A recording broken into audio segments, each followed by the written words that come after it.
Bonjour, je suis le pasteur Eman et j'anime l'émission Le Pain Vivant Quotidien.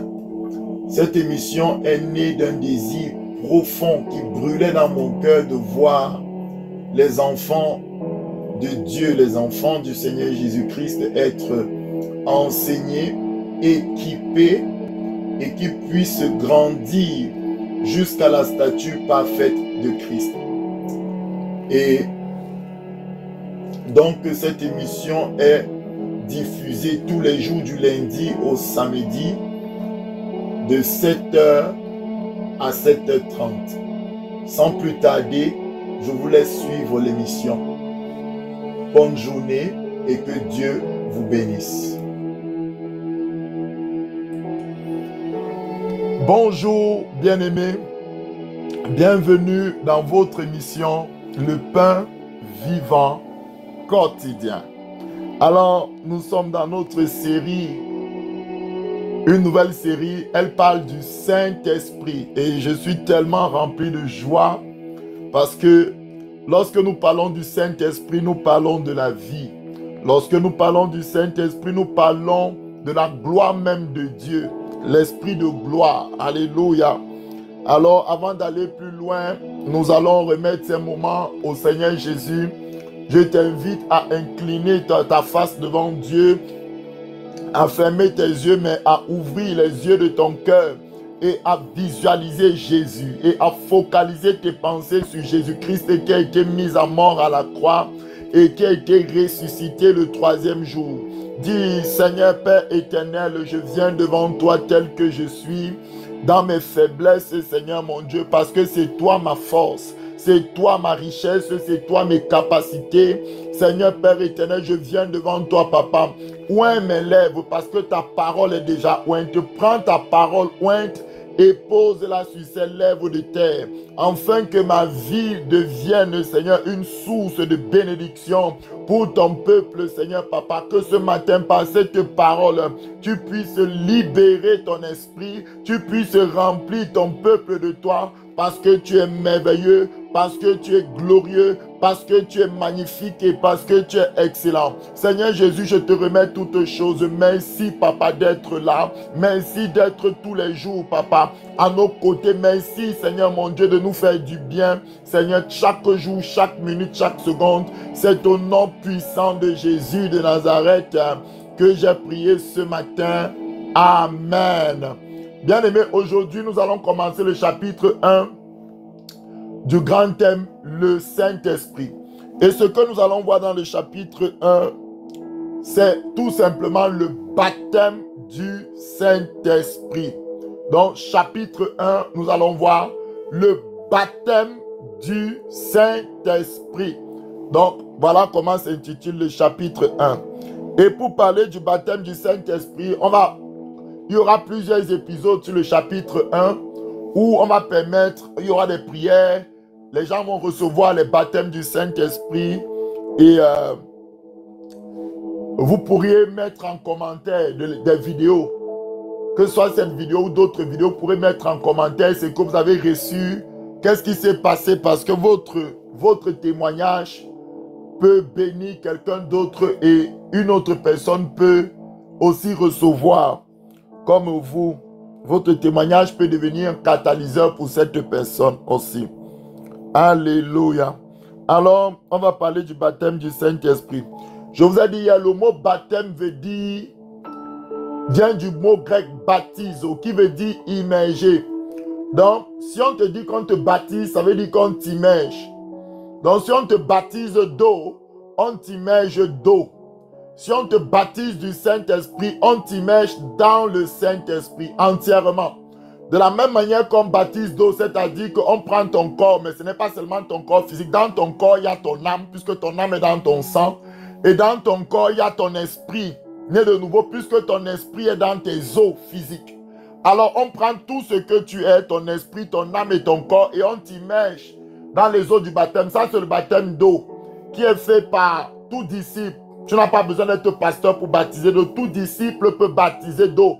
D'ailleurs, j'ai commencé à baptiser d'eau. Je n'étais même pas pasteur. Le Seigneur a permis que je commence à baptiser des gens. Et je baptisais beaucoup de personnes quand je n'étais même pas encore pasteur. Vous comprenez? Donc, le baptême d'eau, tout le monde peut le faire. Si tu es enfant de Dieu, si tu es disciple de Dieu, alors toi aussi, tu peux baptiser d'eau. Maintenant, nous, on parle du baptême du Saint-Esprit. Le baptême du Saint-Esprit ici, c'est le fait d'être immergé. Ton esprit est immergé, ton âme est immergée, même ton corps physique est immergé dans le Saint-Esprit. Dans le Saint-Esprit. Et ça, c'est la première chose qu'il faut comprendre. Et lorsque tu es baptisé dans du Saint-Esprit, ton corps, ton âme et ton esprit a été consacré au Saint-Esprit, a été livré au Saint-Esprit, a été immergé dans le Saint-Esprit. Tu lui appartiens. C'est là où 1 Corinthiens 6 dit que ne savez-vous pas que votre corps même physique est devenu le temple du Saint-Esprit, parce que par le baptême du Saint-Esprit, tu as été comme consacré, tu as été comme immergé, tu as été comme voué au Saint-Esprit. On t'a livré entre les mains de l'Esprit Saint. Est-ce que vous me comprenez? Que Dieu soit béni. Alors, en deuxième lieu, pour parler du baptême dans le Saint-Esprit, qui baptise du Saint-Esprit? Ça, c'est important. Je vous ai dit que pour le baptême d'eau, tout disciple du Seigneur peut baptiser. Les apôtres, les pasteurs, les docteurs, les évangélistes et les prophètes. Ça, c'est le ministère dont ils peuvent baptiser. Quelqu'un qui n'est même pas ministre de Dieu, c'est-à-dire n'est ni pasteur, ni apôtre, ni quoi que ce soit. Il est un enfant de Dieu. Il est converti, il est baptisé d'eau, il est rempli du Saint-Esprit. Lui aussi peut baptiser son frère, il peut baptiser sa soeur. Donc, le baptême d'eau n'a rien à voir avec le fait qu'on soit pasteur ou dans un ministère. Non, le baptême d'eau peut être fait par n'importe qui. D'ailleurs, Paul a été baptisé par Ananias, celui que Jésus a envoyé pour ouvrir les yeux de Paul. Il n'était pas pasteur, il n'était qu'un disciple. La Bible dit bien, il y avait un disciple à Damas, et c'est lui que Jésus a envoyé pour baptiser l'apôtre qui a écrit plus du 2/3 du Nouveau Testament. Donc, ce n'est pas le baptême d'eau, est vraiment, c'est tout le monde qui peut baptiser d'eau. Maintenant, en ce qui concerne le baptême du Saint-Esprit, est-ce que c'est tout le monde qui peut te baptiser du Saint-Esprit? On va répondre, il y a une seule personne qui baptise du Saint-Esprit. Il y a une seule personne, c'est Jésus-Christ, et on va le lire clairement. On va aller se positionner dans Luc 3 à partir du verset 15 à 16. Saint-Esprit, je te bénis, je t'aime Seigneur mon Dieu, tu es vivant, tu es redoutable, tu es le Dieu de ma vie, le Dieu de gloire, le Dieu d'alliance. Seigneur, comment ne pas t'adorer? Sois élevé, Jésus, sois glorifié, sois magnifié. Saint-Esprit, je te bénis pour ton atmosphère. Je te bénis pour ta puissance. Je te bénis pour ta vie. Je te bénis pour ta gloire qui est en train de descendre, qui est en train de s'intensifier. Seigneur, partout on écoute cette parole, Papa, que ta puissance, que le baptême du Saint-Esprit commence à dans le nom suprême de Jésus. Luc 3, verset 15 à 16, que nous dit la parole prophétique. La Bible nous dit ceci, je vais l'afficher, bien aimé, pardonnez-moi, j'affiche. Luc 3, verset 15, comme le peuple était dans l'attente et que tous se demandaient en eux-mêmes si Jean-Baptiste n'était pas le Christ. Alors ils sont allés vers Jean. Écoutez ce que Jean-Baptiste dit. Il a dit tous, donc Jean-Baptiste dit, moi je vous baptise d'eau, c'est ce que vous disiez, tout le monde, tout enfant de Dieu peut baptiser d'eau. Tu n'as pas besoin d'être ministre de Dieu pour baptiser, c'est-à-dire dans un ministère, avoir un ministère de la part de Dieu, tu n'as pas besoin de ça, tout le monde peut baptiser.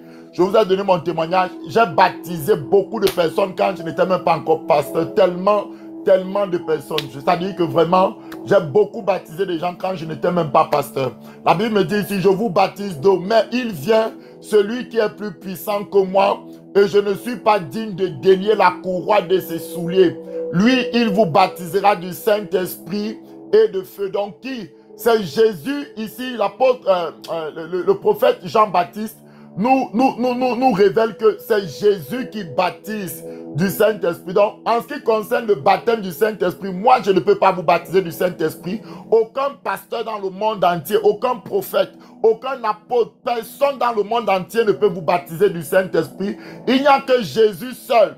Donc, Jésus se réserve ce droit à lui seul. Le baptême du Saint-Esprit, ce n'est que Jésus qui peut baptiser. Ce n'est que Jésus qui peut te prendre et t'immerger littéralement dans son esprit, dans le nom puissant de Jésus. Je vais prendre un autre test.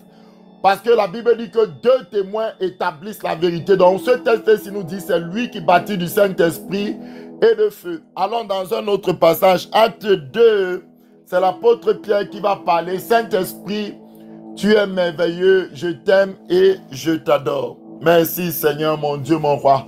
Acte 2, verset 29, mes frères bien-aimés dans le Seigneur. Acte 2, verset 29, que nous dit la parole de Dieu. Homme frère, ça c'est l'apôtre Pierre qui est en train de prêcher à la foule qui est venue au jour de la Pentecôte. Homme frère, qu'il me soit permis de vous dire librement au sujet du patriarche David qu'il est mort et qu'il a été enseveli et que son sépulcre existe encore aujourd'hui parmi nous. Le verset 30 nous dit quoi? Comme il était prophète, c'est-à-dire que David était prophète, et qu'est-ce qu'il avait dit de son vivant? Et qu'il savait que Dieu lui avait promis avec serment de faire asseoir un de ses descendants sur son trône. Parce que Dieu avait promis à David qu'il va faire asseoir un de ses descendants, un des descendants de David sur son trône, de manière éternelle. Et David dit donc que, et l'apôtre Pierre dit que ce que David avait dit là, il parlait de la résurrection de Jésus. C'est ça qu'il dit ici, verset 31, c'est la résurrection de Christ qu'il a prévu et annoncé en disant qu'il ne serait pas abandonné dans le séjour des morts et que sa chair ne verrait pas la corruption. Verset 32. Écoutez, c'est ce Jésus que Dieu a ressuscité. Nous en sommes tous témoins. Donc ici, on parle de la résurrection de Jésus qui a été prophétisée même par David. Parce que David a dit, Dieu ne laissera pas mon corps voir la corruption. Or, David est mort, son corps a pourri. C'est ce que Pierre disait au début. Donc, il ne prophétisait pas pour lui-même, mais il prophétisait pour Jésus. Parce que Jésus est mort physiquement. Et il a fait 3 jours et 3 nuits dans le tombeau. Et après cela, il a été ressuscité d'entre les morts. C'est-à-dire que par le Saint-Esprit, Romains 8, si l'esprit de celui qui a ressuscité Jésus d'entre les morts habite en vous. Donc, c'est le Saint-Esprit qui a ramené Jésus d'entre les morts. C'est le Saint-Esprit qui a ressuscité Jésus et lui a donné un corps glorifié.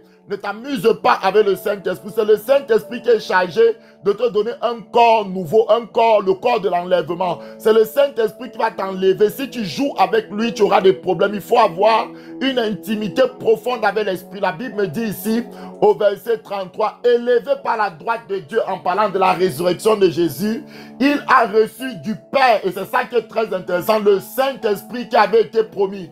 Donc le Père dans Joël 2, avait dit à la fin des temps, au dernier jour, je répandrai mon esprit sur toute aux chair. Donc, pour que pour que cette prophétie devienne une réalité, il a fallu que Jésus meure, Jésus ressuscite et qu'il soit assis à droite du Père dans les lieux célestes et qu'il reçoive du Père le Saint-Esprit qui avait été promis par la prophétie de Joël, afin que lui, Jésus, relâche le Saint-Esprit. C'est ce qu'il dit ici.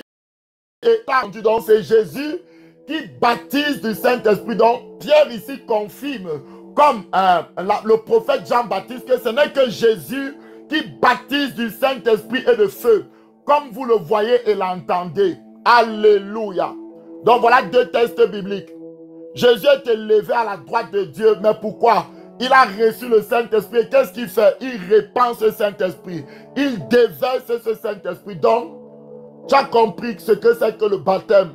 C'est une immersion dans le Saint-Esprit. Deuxièmement, tu sais qui baptise. Donc, si tu veux recevoir le baptême du Saint-Esprit, ne tourne pas tes regards vers moi, ne tourne pas tes regards vers une église. Il faut que tes yeux, les yeux de ton cœur, soient focalisés sur Jésus. C'est Jésus qui va te baptiser du Saint-Esprit. C'est Jésus qui va accorder l'Esprit parce qu'il a reçu le Saint-Esprit du Père et il le répand sur qui il veut. Et bonne nouvelle, il veut le répandre sur toute chair d'après la prophétie de Joël 2. Alors nous allons continuer cette méditation qui est extraordinaire. Alors nous allons aller dans la prochaine question. Je suis en train d'enseigner de manière méthodique. Alléluia. La prochaine question, ça sera: pourquoi Jésus-Christ veut nous remplir du Saint-Esprit? Je l'ai dit ici que Dieu veut te donner le Saint-Esprit plus que toi tu ne veux recevoir. Retiens cette phrase-là. Tu n'as pas à forcer Dieu pour qu'il te donne le Saint-Esprit. Sache que Dieu est déjà disposé à te donner le Saint-Esprit plus que toi tu ne veux recevoir. Et je vais te le montrer simplement par certains versets. Donc la Bible me dit, je t'ai posé la question, pourquoi, il faut que tu saches pourquoi Jésus-Christ veut absolument répandre le Saint-Esprit sur toi. Le Saint-Esprit qu'il a reçu du Père, il est à la droite de Dieu, il a reçu le Saint-Esprit. Pourquoi toi qui m'écoutes, qui ne parle pas encore en langue, qui n'est pas encore baptisé, qui n'a pas encore été immergé dans le Saint-Esprit, tu peux être immergé dans l'eau du baptême, mais tu n'as pas encore reçu le Saint-Esprit. C'est biblique. Parce que quand il dit recevoir, ça dit tu n'as pas encore été baptisé du Saint-Esprit. Parce que peut-être en Samarie, Philippe était descendu, il a baptisé toute la Samarie d'eau. Mais il a fallu que les apôtres viennent et imposent les mains afin que l'Esprit de Dieu descende. Même si les apôtres imposent les mains, ce n'est pas les apôtres qui donnent le Saint-Esprit. On vous a montré par les textes, ce n'est que Jésus seul qui baptise du Saint-Esprit. Donc je vais dire ici pourquoi Jésus veut absolument te baptiser du Saint-Esprit plus que toi tu ne veux recevoir.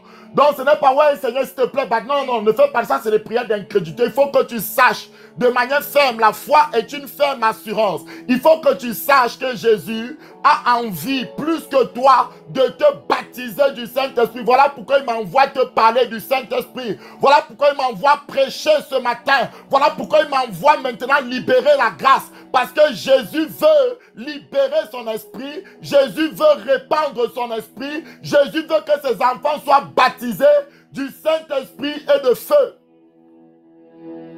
Pourquoi donc Jésus a envie tellement de baptiser du Saint-Esprit et de feu? Tu vas te positionner dans le verset de la Bible qui est le plus connu au monde. Même les païens connaissent ce verset-là. Tout le monde le connaît. Tu peux même dire même à quelqu'un qui n'est jamais allé à l'église. Il peut te citer le verset-là. Tu vas aller dans Jean 3. Jean 3, verset 16. Vous avez deviné le verset que je vais afficher. C'est l'un des versets les plus connus et les plus puissants de toute la parole de Dieu. Un verset très important. Jean 3, verset 16 nous dit quoi? Car Dieu le Père, on n'a pas dit Dieu le Père ici, Dieu le Père, moi je précise le Père, a tant aimé le monde. Quand on dit le monde ici, c'est toi et moi, c'est les êtres humains qui sont dans le monde. Il a tant aimé le monde qu'il a fait quoi? Qu'il a donné son Fils unique, c'est-à-dire Jésus-Christ. Afin que quiconque croit en lui, en Jésus-Christ, là qui a été donné par le Père, ne périsse point, mais qu'il ait la vie éternelle. Donc ce verset nous dit quoi? Dieu nous a aimés.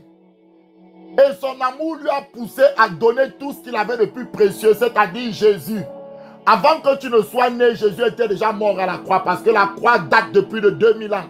Donc Dieu n'a pas attendu que tu pries pour donner son Fils pour toi. Dieu n'a pas attendu que tu jeûnes pour donner son Fils pour toi à la croix. Dieu n'a pas attendu même que tu te sanctifies, tu te répandes de tes péchés pour donner son Fils à la croix pour toi. Il a donné son Fils à la croix indépendamment de tes actions, indépendamment de ce que tu voulais faire. Ça dépendait de lui seul. Par amour pour toi, il a fait un acte souverain. Il a donné son Fils Jésus à la croix. Afin que si maintenant tu réponds à son amour, comme l'apôtre Jean dit, nous l'aimons, nous aimons Dieu parce qu'il nous a aimé le premier. C'est lui qui a fait le premier pas d'amour en donnant son Fils à la croix pour nous. Alléluia. Et pour que nous puissions croire en son Fils et que nous ayons la vie éternelle. Donc, le but de cet acte-là, c'était pour nous montrer son amour, mais c'est aussi pour que nous puissions avoir la vie éternelle.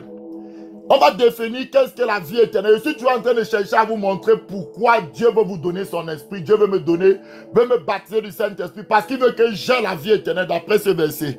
Maintenant, qu'est-ce que la vie éternelle?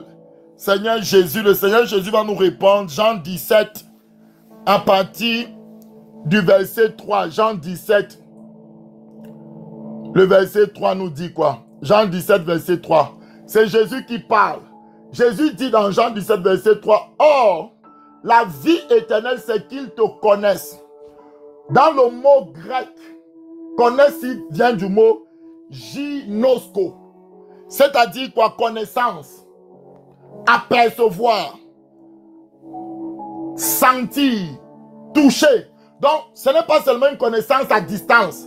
C'est une connaissance qui est capable de sentir la personne. Tu connais même son parfum, tu connais son odeur.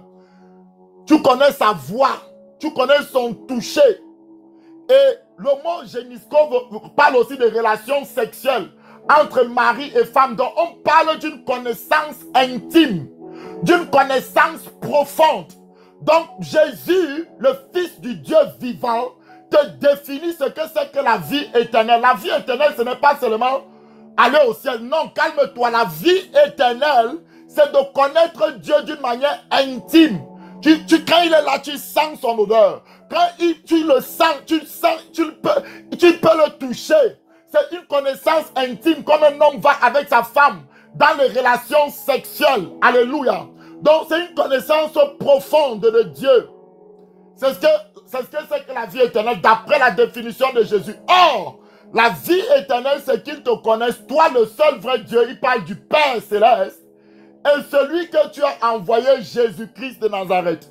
Donc, quand tu dis que tu as la vie éternelle, tu es en train de dire en d'autres termes, je connais de manière intime, je peux sentir l'odeur de Dieu, je discerne, j'aperçois Dieu. Je suis capable de communiquer avec lui de manière intime. Je connais le cœur, les émotions, les sentiments, la volonté de Dieu. Je le connais personnellement. C'est ce que ça veut dire la vie éternelle. Et je connais Jésus. Donc, voilà ce que c'est que la vie éternelle. Donc, Dieu n'a pas voulu que le monde périsse, mais Dieu a voulu que le monde le connaisse de manière intime. Si on peut simplifier le verset de Jean 3, verset 16, c'est ce que ça veut dire lorsqu'on colle tout cela. Donc, Dieu ne veut pas que le monde périsse, mais il faut que le monde le connaisse clairement, de manière intime, de manière personnelle. Et lui, Dieu, est celui qui a envoyé son Fils, Jésus-Christ de Nazareth. Alors, maintenant, Dieu sait que pour le connaître de manière personnelle, on ne peut pas le connaître de manière personnelle sans qu'il ne nous donne son esprit. Donc voilà pourquoi Dieu veut tellement te donner son esprit plus que toi tu ne veux recevoir. Écoute-moi, parce que Dieu veut que tu le connaisses de manière personnelle, de manière intime, comme Jésus a décrit ici. Génisco, c'est-à-dire de manière... La connaissance qu'un mari avec sa femme, qu'est-ce qu'il y a de plus précieux?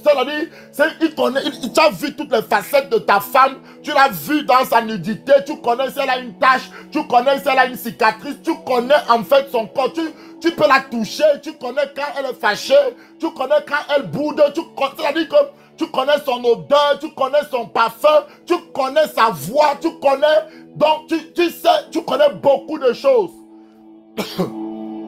C'est ce genre de connaissance que Dieu veut qu'on ait. Pas une connaissance à distance, que Dieu est loin comme ça, toi tu es loin. Non. Tu connais Dieu de manière intime. Et pour ce faire, tu n'as que besoin de l'Esprit de Dieu. Sans l'Esprit de Dieu, personne de nous pourrons connaître Dieu. Voilà pourquoi donc Dieu veut nous baptiser du Saint-Esprit. Parce que sans le baptême du Saint-Esprit, personne, ni moi, ni toi, mon frère, nous ne pourrons connaître Dieu de cette manière. Parce que Dieu est esprit. Et il faut que ceux qui l'adorent en esprit et en vérité. Voilà pourquoi Jésus veut répandre son esprit. Est-ce que tu entends la voix de l'Esprit ce matin? Voilà pourquoi tu vas recevoir une onction solide ce matin. Voilà pourquoi tu vas recevoir une puissance qui descend d'en haut, une puissance authentique du Père qui viendra toucher ton cœur, ton âme. Tu dois recevoir l'Esprit parce que Dieu veut te le donner.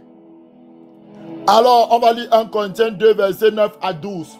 Comment je sais que ce n'est que l'Esprit de Dieu qui peut me faire connaître Dieu de cette manière? Je ne parle pas d'une information intellectuelle, non. Je ne parle pas d'une information comme quelqu'un peut avoir la biographie de ma vie. Il a un livre qui parle de moi. Il ne m'a jamais rencontré, il ne m'a jamais touché. Il ne connaît pas ma forme, il ne connaît pas mes émotions. Donc ça, ce n'est pas la vie éternelle. La vie éternelle, ce n'est pas la connaissance de la Bible. La vie éternelle, c'est la connaissance de Dieu. Tu peux aller dans une église, tu es calme. Tu dis clairement, je perçois Dieu dans ce lieu. Tu es capable de reconnaître quand Dieu est là, quand il n'est pas là. Tu connais le son de sa voix, tu connais le timbre de son cœur, tu connais son parfum. Quand l'atmosphère est chargée, tu peux sentir les parfums qui viennent du ciel. Tu es capable, c'est-à-dire que tes sens spirituels ont été développés, la vie éternelle. Tu es capable de connaître que ton Père est là. On va dans 1 Corinthiens 2.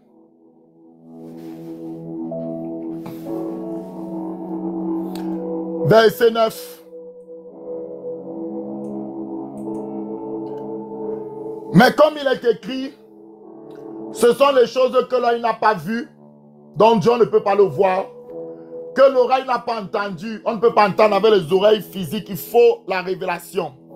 Et qui ne sont point montées au cœur de l'homme. Des choses à préparer pour ceux qui l'aiment. Alléluia. Regardez la suite. Là, on parle de la vie éternelle ici. Dieu nous les a révélés par son esprit. Tu as compris maintenant? Voilà pourquoi je dis que cette connaissance que Jésus nous dit de connaître, là, on ne peut pas connaître sans l'esprit. C'est l'esprit qui est chargé de prendre ce qui est à Jésus et de nous l'annoncer. Il vous conduira dans toute la vérité. Il me glorifiera. Il prendra de ce qui est à moi et il vous l'annoncera. Donc, sans le Saint-Esprit, je ne peux pas connaître Jésus. Sans le Saint-Esprit, je ne peux pas connaître le Père. Donc, ce n'est pas optionnel. C'est obligatoire. Il faut que je reçoive l'Esprit et Dieu le sait. Dieu sait que bon, moi je veux que ces gens aient la vie éternelle, mais ils ne peuvent pas connaître ce que c'est que me connaître, c'est la vie, avoir la vie éternelle, si je ne leur donne pas mon esprit. Donc je veux leur donner mon esprit. J'ai même mis mon fils à mort pour que l'esprit vienne. Donc le problème, ce n'est plus de savoir est-ce que Dieu veut donner, mais la question maintenant, est-ce que tu es prêt à recevoir? Voilà pourquoi Jésus dit dans Jean 7, si quelqu'un a soif, qu'il vienne à moi et qu'il boive. Là-bas, il n'y a même pas quelqu'un. Ouais, si je veux lui donner. Donc, s'il a soif, donc tout dépend de toi. As-tu soif? Viens et bois. C'est même pas comme si tu viens, je vais d'abord voir. Est-ce que vraiment que non? Si tu as soif, viens et bois. C'est-à-dire que Dieu montre que de son côté, il n'y a pas de restriction. Il ne va pas refuser que tu boives. L'eau est là. Il veut déverser. Et la Bible dit, Jésus se mit à crier. Oh, que celui qui a soif vienne à moi et boive des eaux vives. Donc, le Saint-Esprit, sans le Saint-Esprit, nous ne pouvons pas connaître Dieu. La Bible nous dit, car l'Esprit sonde tout. Même les profondeurs de Dieu. Voilà la profondeur de Dieu. Tu as besoin de l'Esprit. Si on veut connaître Dieu de manière intime, comme une femme connaît, comme un homme connaît sa femme de manière, dans l'intimité, il faut l'Esprit. Ce n'est que l'Esprit qui peut nous amener à connaître Dieu de cette manière. Lequel des hommes, en effet, connaît les choses de l'homme? Si ce n'est l'Esprit de l'homme qui est en lui de même, personne ne connaît les choses de Dieu si ce n'est l'Esprit de Dieu. Oh Seigneur mon Dieu, et la Bible, je vais m'arrêter au verset 12.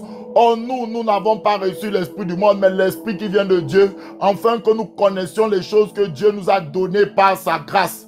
Donc, voilà pourquoi Dieu veut te donner son Esprit. Sans le Saint-Esprit, tu ne peux pas le connaître. Donc tu comprends maintenant que ce n'est pas optionnel. Tu vois maintenant que Dieu veut te donner. Maintenant la question, veux-tu recevoir? Veux-tu recevoir? Maintenant je vais passer à la prochaine question. Maintenant, comme tu m'as écouté, tu as dit, bon oui, moi aussi je veux recevoir. Donc comment faire donc pour recevoir? 1. Luc 3 va te répondre. Luc 11. Et puis je vais m'arrêter là. Et demain on va continuer. Luc 11. Luc 11, verset 13. Si donc vous êtes, si donc méchants comme vous l'êtes, vous savez donner de bonnes choses à vos enfants. En plus forte raison, le Père Céleste donnera-t-il le Saint-Esprit à celui qui le lui demande. Il ne va pas dire non, toi tu as trop péché, je ne te donne pas. Non, tu t'es déjà repenti, tu es une vierge comme Marie. Quand tu te repens, Dieu efface tes péchés d'après ce que la Bible dit. Et il jette ça dans la mer. Michel le dit clairement, il ne va plus pécher dans la mer. Il jette dans la mer, il ne se souvient même plus de tes péchés.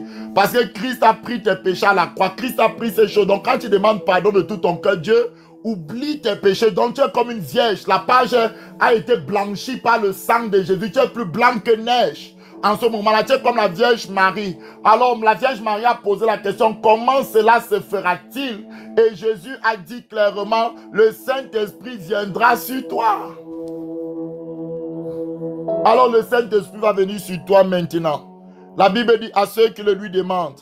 Alors, bien-aimé, tu vas maintenant te focaliser sur Jésus. Je veux que tu mettes ton cœur sur Jésus. Vous qui ne parlez pas encore en langue, commencez à vous focaliser sur le Seigneur Jésus maintenant. Je vais afficher un dernier verset. Oh bien-aimé, as-tu soif? Veux-tu cet esprit dont moi je te parle depuis ce matin? L'Esprit Saint, l'Esprit de Jésus. L'Esprit qui va te faire connaître Dieu de manière intime. Certaines personnes disent, ah, mais je veux aussi connaître Dieu. Je veux parler en langue. Oh, le Saint-Esprit est là. Le Saint-Esprit est là. Le Saint-Esprit, l'Esprit de Jésus.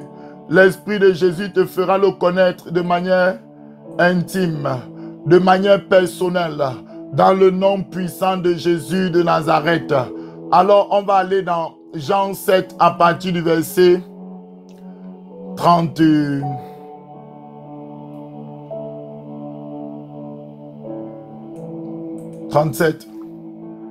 Avant que je prie pour ce sujet, le dernier jour de la fête, Jésus, se tenant debout, s'écria: si quelqu'un a soif, qu'il vienne à moi et qu'il boive. Alléluia, Seigneur, qu'il boive, qu'il boive. Celui qui croit en moi, des fleuves d'eau vive couleront de son sein, comme dit l'Écriture. Il dit cela de l'Esprit que devait recevoir, tu vois, que devaient recevoir ceux qui croyaient en lui. Donc si tu crois, tu reçois. C'est automatique. Dieu veut que tu le connaisses. Comment il va te refuser? Ce n'est que par son esprit que tu peux le connaître. Donc il veut te donner depuis le début. C'est même ça, c'est pas là. Il veut que ça commence rapidement. Il est pressé de déverser son esprit sur toi. Maintenant, si tu as soif, viens à lui et bois. Donc je veux maintenant que tes yeux soient fermés. Mais les yeux de ton cœur, pourquoi on demande aux gens de fermer les yeux physiques? Pour ne pas être distrait par les choses qui les entourent. C'est tout simplement ça. Ce n'est pas un acte religieux. C'est pour que tu puisses entrer en toi-même et d'ouvrir les yeux de ton cœur. Les yeux de ton cœur, c'est quoi? Toi, tu n'as jamais vu Jésus physique. Mais quand on a prêché l'évangile de la croix, tu as cru que quelqu'un, Jésus est mort pour toi à la croix. Donc ça veut dire que dans les yeux de ton cœur, tu as aperçu Jésus porter tes péchés. Juste à ça toucher ton cœur, tu as dit maintenant je me répands et je suis Jésus. C'est la même chose que je veux. Je veux que tu parles les mêmes yeux qui ont vu Jésus à la croix. Les mêmes yeux qui ont perçu ce que Jésus a fait à la croix pour toi et qui ont touché ton cœur, qui t'ont amené à la repentance authentique, qui t'ont amené à rechercher Dieu, à chercher Dieu, à commencer à abandonner toute ta vie et à suivre Jésus matin, midi, soir. C'est les mêmes yeux-là que je veux que tu poses maintenant sur Jésus, car c'est lui qui te baptise. Je t'annonce que Jésus est devant toi maintenant même, dans le nom de Jésus. Alors tu vas dire avec moi simplement: Seigneur, je ne peux pas te connaître si tu ne me baptises pas de ton esprit, si tu ne m'accordes pas l'esprit avec le signe du parler en langue. Pourquoi le signe du parler en langue? Bien aimé, quand un enfant naît, et tu les yeux fermés, je suis seulement en train de te préparer, n'aie pas peur du parler en langue. Quand un enfant physiquement naît, qu'est-ce qu'il fait? Il pousse un cri. Pourquoi? Parce que quand il naît, il respire l'air pour la première fois. L'air du monde, l'air qui l'entoure. Et quand il respire cet air-là, il va pousser un cri, il va émettre un son. C'est ça, ça montre que ça s'est bien passé. Si l'enfant n'émet pas de son, on va essayer de l'intuber, on va faire des choses, on va se dire, mais qu'est-ce qui se passe? Il ne respire pas bien. Donc, le parler en langue, pourquoi c'est le premier signe qui se manifeste lorsque nous sommes baptisés du Saint-Esprit? Pourquoi Dieu veut absolument aussi que tu parles en langue lorsque tu reçois le Saint-Esprit? C'est que quand on t'immerge dans le Saint-Esprit, j'ai dit le baptême du Saint-Esprit, c'est t'immerger dans le Saint-Esprit. Or, en hébreu, esprit veut dire roi, ça veut dire vent, ça veut dire air. Tu vas respirer, puisque tu es immergé dans l'esprit, tu vas respirer pour la première fois le Saint-Esprit. Et lorsque tu respires pour la première fois comme un nouveau-né, tu vas émettre un son. Il y a un cri qui va sortir de toi. Il y a de parler en langue. Il y a casquette kébé. Tu vas émettre un son. C'est la preuve que tu viens de naître dans un monde nouveau. C'est la preuve que tu viens de naître dans une nouvelle dimension, dans la dimension de l'esprit. Alors maintenant, ferme tes yeux et que tes yeux soient focalisés sur Jésus maintenant. Tu vas ouvrir tes mains devant toi comme ça. Tu vas dire avec moi maintenant même: Seigneur, Jésus, je veux te connaître. Tel qu'il est dit dans Jean 17, au verset 3, que la vie éternelle, c'est de te connaître de manière intime. C'est de sentir, c'est de vivre l'intimité avec toi. De te connaître, pas d'une manière seulement intellectuelle, pas apprendre les choses sur toi, mais de te connaître, connaître les profondeurs de Dieu. Alors Seigneur mon Dieu, Papa, sans ton esprit, je ne peux pas te connaître. Je sais que je ne mérite pas. Je sais que c'est uniquement parce que tu as fait à la croix que cette grâce me sera accordée aujourd'hui. Mais je viens vers toi avec la foi. Je ne cherche pas à mériter le Saint-Esprit. Je sais que tu veux me l'accorder parce que tu veux te faire connaître à moi. Tu veux de tout cœur. Tu as donné ton Fils pour que j'aie la vie éternelle, pour que je puisse te connaître, toi, le seul vrai Dieu. Alors, Seigneur Papa, je viens boire à cette eau, je viens boire au Saint-Esprit, je viens boire, je viens recevoir maintenant. Dis Seigneur Papa, je reçois l'Esprit au nom de Jésus. Si tu as fait cette prière, maintenant, laisse tes mains comme ça devant toi et aie les yeux fermés, sois calme devant Jésus. Je vais prier simplement. C'est moi qui prie maintenant. Père, voici les vases qui sont devant toi. Chacun d'eux veut recevoir, Seigneur Papa, l'Esprit. Ils ont écouté la parole que tu as mis dans mon cœur ce matin. Et ils ont réellement cru que cette parole vient de toi. Seigneur, je sais que tu veux les baptiser plus que même ma prière, plus que ce que je te demande. Ce n'est pas parce que je te demande que tu vas le faire. Tu voulais le faire tellement. C'est toi qui les as attirés à regarder ceci pour recevoir. Maintenant, je dis simplement, recevez l'Esprit du Seigneur. L'Esprit du Seigneur est partout où vous êtes maintenant. Vous commencez à parler d'autres langues. Les eaux vives commencent à couler. Ceux qui sont connectés, recevez maintenant, recevez l'Esprit. Le Saint-Esprit descend sur vous maintenant. Le Saint-Esprit descend sur vous maintenant. Dans le nom puissant de Jésus de Nazareth. Des langues de feu qui descendent sur vous maintenant. Certains se mettent à parler en langue. La puissance de Dieu descend. Jésus vous baptise du Saint-Esprit. Jésus vous baptise du Saint-Esprit. Jésus a vu vos cœurs, il vous baptise du Saint-Esprit. Vous vous mettez à parler en d'autres langues, ne retiens pas, ouvre simplement ta bouche. Ouvre ta bouche et mets-toi à parler en d'autres langues. Yakas kete kebes kete kebos kantaye keskete keboska. Konto yokos kete kebesh kete kebes. Yonto kobobobobobobobobobobobo. Rinte kedi yoko soko shite kebes. Le Seigneur touche. Le Seigneur remplit. Le Seigneur touche. Le Seigneur remplit. Tu te mets à parler en d'autres langues maintenant. Tu te mets à parler en d'autres langues maintenant. Tu te mets à parler en d'autres langues maintenant. Dans le nom puissant de Jésus, recevez la puissance de Dieu. Recevez la puissance de Dieu. Recevez la puissance du Saint-Esprit. Jésus-Christ vous immerge dans son esprit. Jésus-Christ vous immerge dans son esprit. Le Seigneur est en train de passer de maison en maison. Partout où on suit ce message, que ce soit les enfants, que ce soit les grandes personnes, Jésus-Christ est en train d'immerger dans son esprit. Jésus-Christ est en train d'immerger. Il est dans la joie. Il est en train d'immerger. Tu es inondé de cette paix. Tu es inondé de cette joie. Reçois l'Esprit maintenant. Ouvre ta bouche et parle en d'autres langues. Parle, exprime-toi en d'autres langues. Le Seigneur te baptise. Tu te mets à parler en d'autres langues maintenant. Dans le nom puissant de Jésus de Nazareth.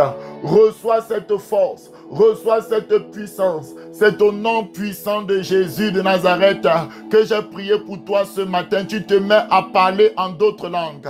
Reçois maintenant le baptême du Saint-Esprit. Reçois maintenant le baptême du Saint-Esprit. Reçois maintenant le baptême du Saint-Esprit avec le parler en langue.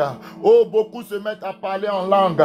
Yente kebes kete kebos, rokos kete kebeya, kinte keriokos kete keboska, konto kobobobobobo, yinte kebeya okos kete kebe, yanta kamas kete kebos kete keboska. Gloire à toi, Seigneur. Gloire à toi, Seigneur. Gloire à toi, Seigneur. Recevez le Saint-Esprit. Recevez le Saint-Esprit. Recevez le Saint-Esprit. Recevez le Saint-Esprit. Au nom puissant de Jésus, nous avons ainsi prié. Amen. Gloire à toi, Seigneur. Bien-aimé, vous allez écrire en commentaire. Tu ne parlais pas en langue, tu t'es mis à parler en langue. Tu as senti de la chaleur, tu as senti quelque chose venir sur toi. Tu t'es mis même à trembler, tu as balbutié. Tu as dit quelque chose. Quand un enfant commence à parler, il balbutie, il dit des choses. Tu n'as pas besoin de comprendre ce que tu dis. Le parler en langue, la Bible nous dit clairement, ton intelligence est stérile. Ça dit, tu ne comprends pas ce que tu dis, mais c'est ton esprit qui dit des merveilles de Dieu. C'est le Saint-Esprit qui vous a béni ce matin. Que la grâce et que toute la gloire tout donné au Seigneur Jésus de Nazareth. J'ai ainsi prié. Amen. Merci d'avoir suivi cette émission et j'espère vraiment de tout cœur que vous avez été richement bénis. Alors, si vous avez des témoignages, des questions bibliques par rapport à certains sujets, n'oubliez pas de nous écrire à notre adresse mail qui sera mise dans la description de cette vidéo. Et puis, surtout, likez en cliquant sur le pouce, vous likez et vous partagez à vos connaissances, afin que le plus grand nombre puisse être aussi béni. Alors, on se retrouve pour d'autres épisodes. Soyez bénis au nom puissant de Jésus.